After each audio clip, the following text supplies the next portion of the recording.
Hey guys, my name is Denver, and today we'll try to figure out what you can do if you're bored in Stardew Valley. Let's hop in and see what else there might be for you in this amazing game. I get asked the question all the time, what do I do if I'm bored? For some of you the answer is easy, but it's kind of blunt. You just stop playing. Maybe you're burnt out, you need to go play something else so you can kind of rekindle that passion that you once had for Stardew Valley. For others, you just want to know if there's more to explore, maybe more secrets, more relationships to build, or anything else that you could do. Well, there is. After hundreds of hours in this game, here's what I do to still enjoy it. Number 1, collect all the star drops. There are 7 of these things either found or sold around Pelican Town, and each one increases your energy by 34 points. Getting even 3 of these can give you over 100 extra energy every day.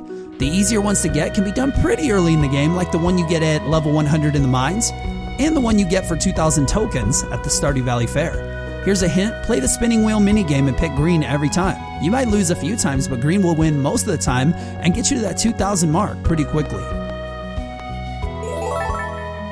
When you unlock the sewers, you can get a star drop for 20,000 gold from Krobus. You can also get one from your spouse if you get their heart level up to 12 or 13 after marriage. One of the star drops is found at the old shrine in the secret forest, just by giving Old Master Cannoli a sweet gemberry, which are grown from a rare seed. The last 2 star drops come from achievements. Once you catch all the fish, you will unlock the Master Angler achievement and get a gift in the mail from Willie. And the very last one is from donating all items to the museum. Which leads us to number 2, find all artifacts for the museum. Besides getting that star drop, a full museum looks pretty awesome. I wouldn't even know yet because I'm still trying to find everything. This is a hard task, but a worthy accomplishment if you can stick it out. By donating items, you can get particular rewards or just total completion type rewards. What I mean by that is certain items will give you a specific reward, while the game also tallies how many total you have donated. For example, if you donate the prehistoric skull, the skeleton hand, and the prehistoric scapula, you get the sloth skeleton. But while donating these 3 items, you could have possibly unlocked another reward for total count like a rare crow, a crystallarium, or even the rusty keys you need to get you into the sewers. Number 3, catch all the legendary fish. Catching all the fish to unlock a star drop is quite a task and will take a while, but only those who have high skill in fishing will be able to catch the big boys. And I'm not just talking about being level 10 fishing skill. The legendary fish are extremely difficult to catch, but are one of my favorite challenges set throughout Stardew Valley. If it takes you a few tries to catch even a single one, no problem. I doubt anybody caught all 5 on their first try because it is just that hard. There are 5 locations to find these, the first being at the mountain lake, aiming for the log way out in the water to catch the legend fish in any season. The angler fish can be found right below that at the top part of the river during fall. As far as I know, you just have to be above the wooden bridge, but I always stood at the very top near the fence. The crimson fish can be found at the end of the eastern pier in summer, and the glacier fish can be found from the bottom of the island above the hat shop at the very southern point in winter. The last fish, and my favorite, is the mutant carp. Just go at any season and anywhere in the sewers to find this one.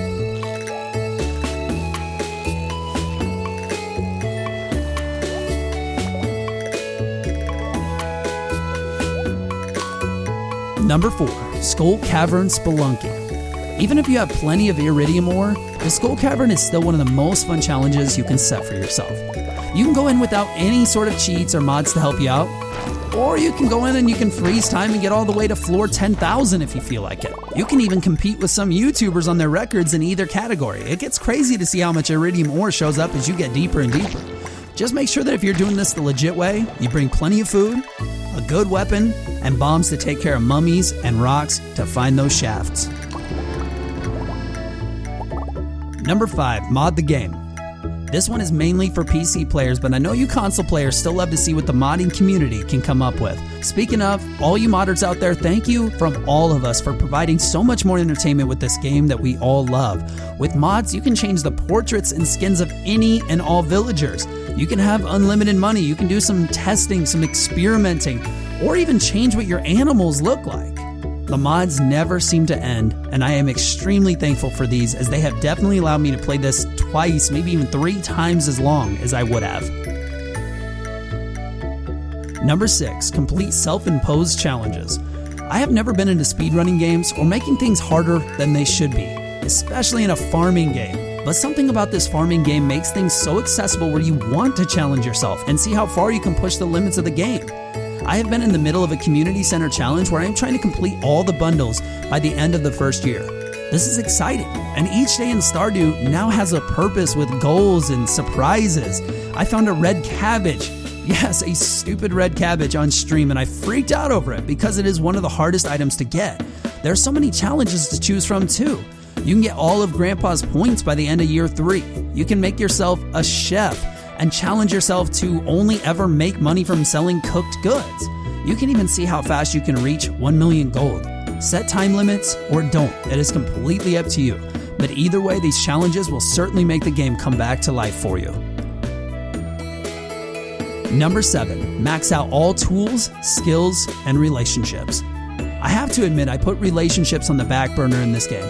I can't help but see the characters as, well, just lines of code. But the tools and skills I love. Growing up, I always played RPG games, and it was always important for me to reach the highest I could in any skill that I could. Moving from a copper watering can to an iron one gives me that much more drive to water my plants every day. When you move from a gold watering can to an iridium watering can though, oh man, you feel like you can take on the world. Skills are super fun to level up because you get perks at level 5 and 10 for each individual skill. I am so glad Concerned Ape added these into the game, and it would even be better if there was a perk for each level you attained. I wonder if there's a mod for that. As for relationships, each spouse has their own set of cutscenes that give you more insight into who they are. There are even some mods that make almost the entire town a possible suitor to marry. You can even marry the gorgeous Pam you've always had your eyes on. Number 8, redesign your farm. I never thought I was the creative type or anything decent at design, but I surprised myself when I just started tinkering. Of course, I had my wife's help for some of it. Do you remember when you were a little kid and every once in a while you would move your 3 pieces of furniture around your little room and it would feel brand new? Ooh, I remember. Well, this is the same thing. Buy catalogs from Pierre and Robin to get you started and get to work on making your house and farm feel fresh. Still think you wouldn't be good at it? Give it a go and you might surprise yourself like I did. Don't be an idiot like me though. And forget you can move buildings now. I may or may not have blown up every building on my farm, so don't be a Denver.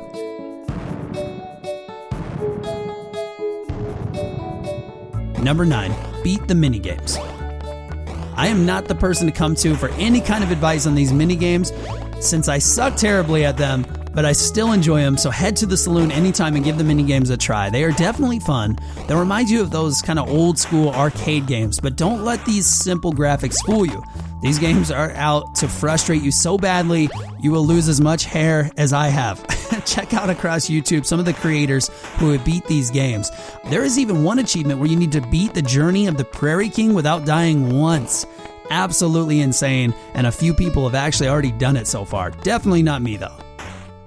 Number 10, switch spouses. I should just link you to Dangerously Funny's videos here so you can learn from the master of divorce, but changing up your spouse in game like this is totally okay.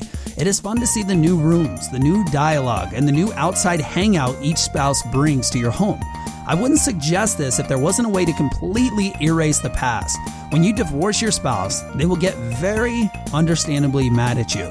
At this point, just go to the witch's hut, pay 30,000 gold, and voila. They will have no memory of your past together. You can even marry them again if you want to. As for the kids, you can kick those little dummies to the curb too by turning them into doves. Mess around with the different spouses and do some shopping before you decide to settle down. Number 11, complete the Monster Slayer checklist. Head to the Adventurers Guild and plan out how you are going to kill hundreds of enemies. After completing the kill tasks on the board, you'll be able to buy the rewards from Marlin. From these kill tasks, you can get a hard hat, a skeleton mask, or even the slime charger ring, which prevents all damage from slimes. Finally, you can go into the slime hutch without fear of dying. Even after years in the game, I'm still trying to finish these because the savage ring would be really nice to have when bombing in the Skull Cavern.